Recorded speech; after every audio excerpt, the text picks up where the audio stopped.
Isa po siyang born again ng Sapang Palay, Bulacan, si Brother Boy Tingson.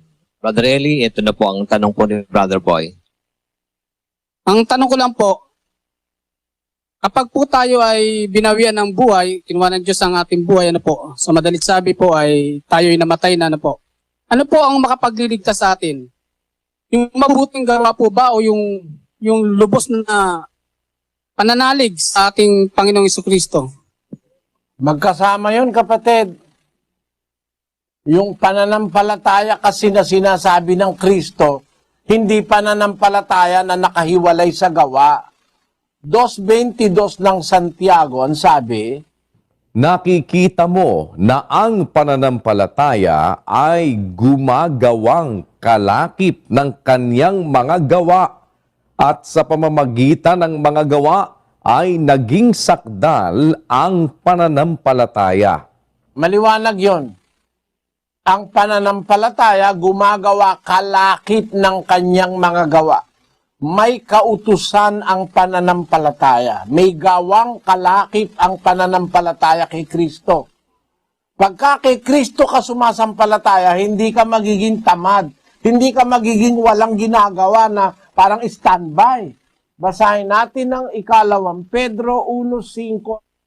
Oo, at dahil din dito, sa pagkaragdag sa ganang inyo ng buong sikap, ay idagdag ninyo sa inyong pananampalataya ang kagalingan, at sa kagalingan ay ang kaalaman, at sa kaalaman ay ang pagpipigil, at sa pagpipigil ay ang pagtitiis, at sa pagtitiis ay ang kabanalan, at sa kabanalan ay ang mabuting kalooban sa kapatid, at sa mabuting kalooban sa kapatid ay ang pag-ibig.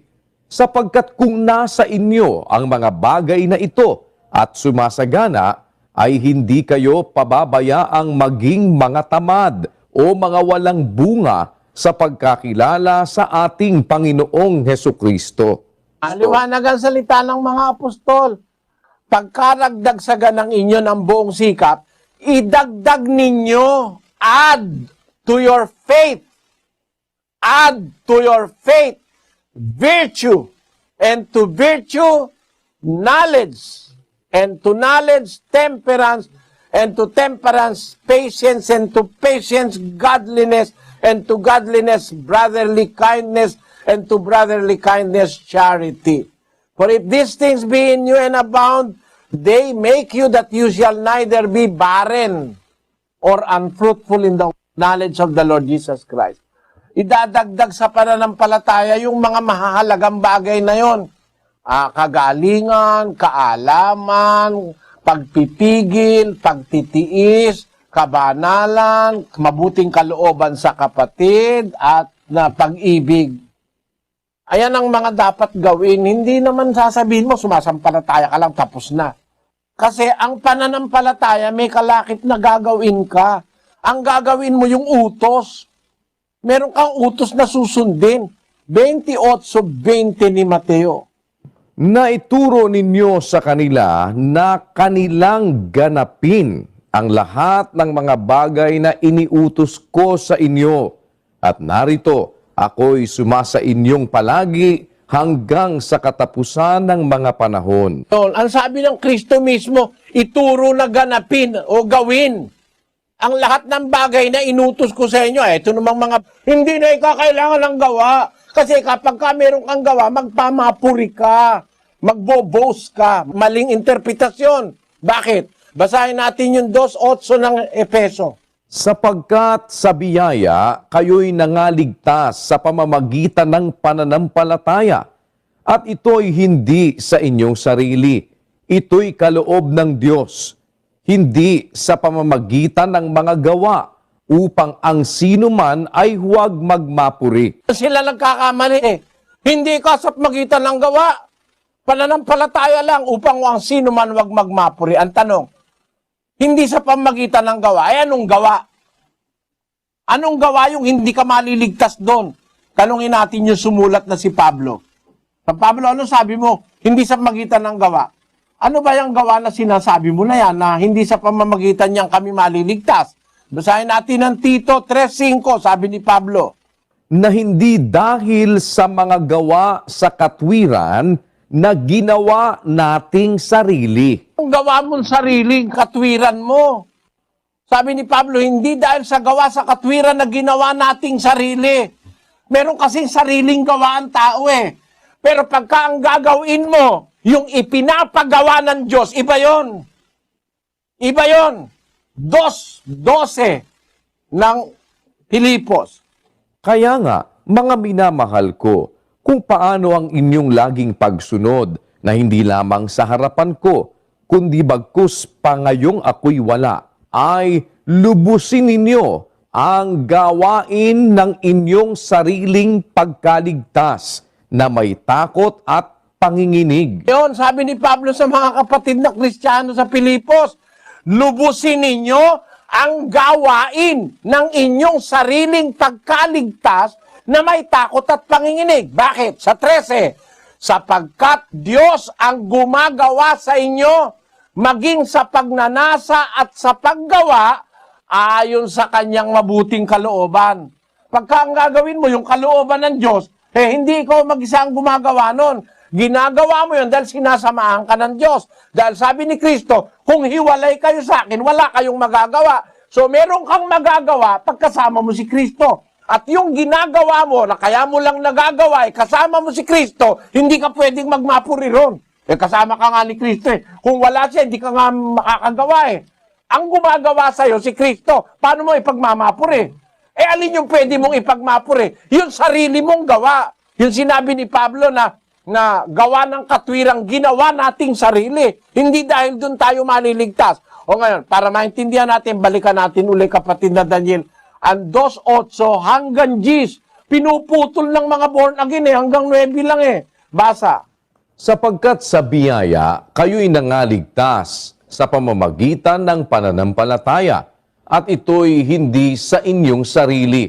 Ito'y kaloob ng Diyos, hindi sa pamamagitan ng mga gawa, upang ang sinuman ay huwag magmapuri.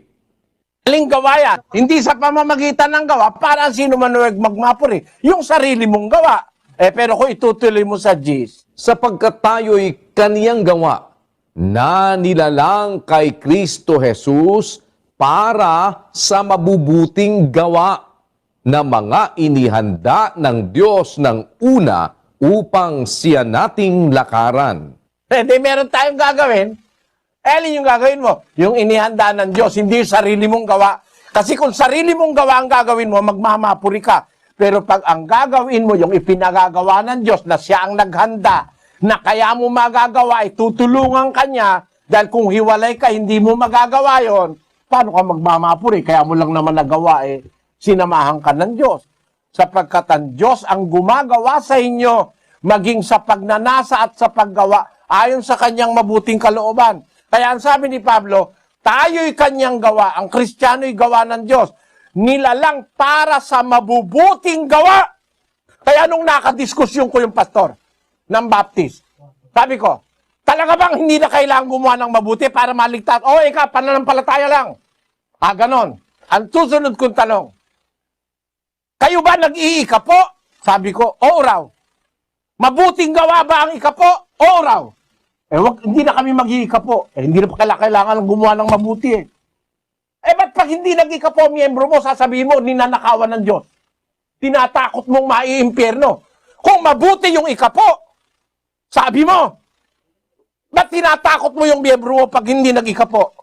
Sasabihin mo, maiimpyerno.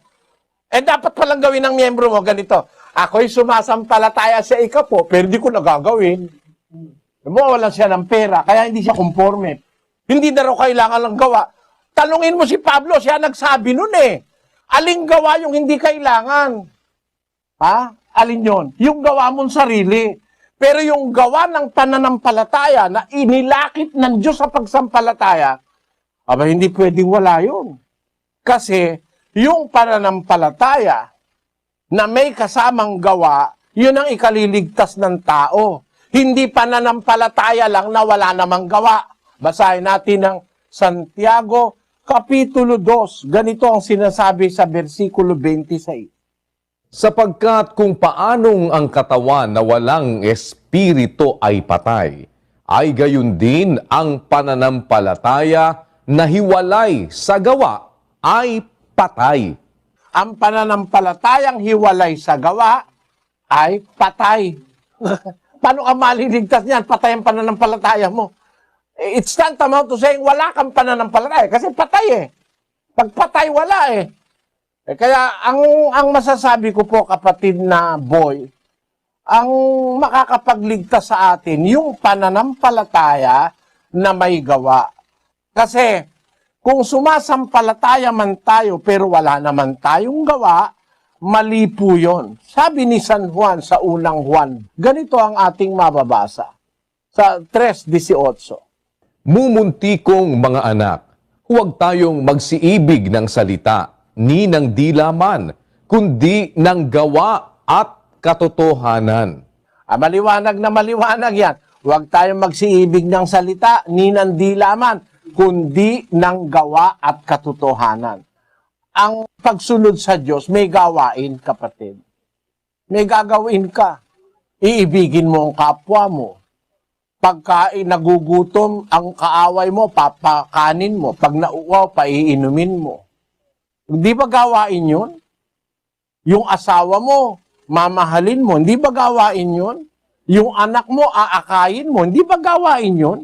Hindi naman puro pananampalataya lang yun ah. Gagawin mo yun. Bakit? Kasama yun ng tunay na pananampalataya. Bahagi yun ng tunay na pananampalataya.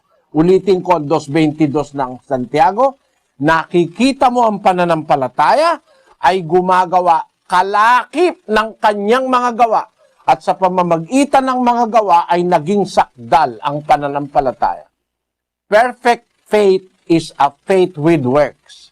Not only faith, but it must be with works. What works?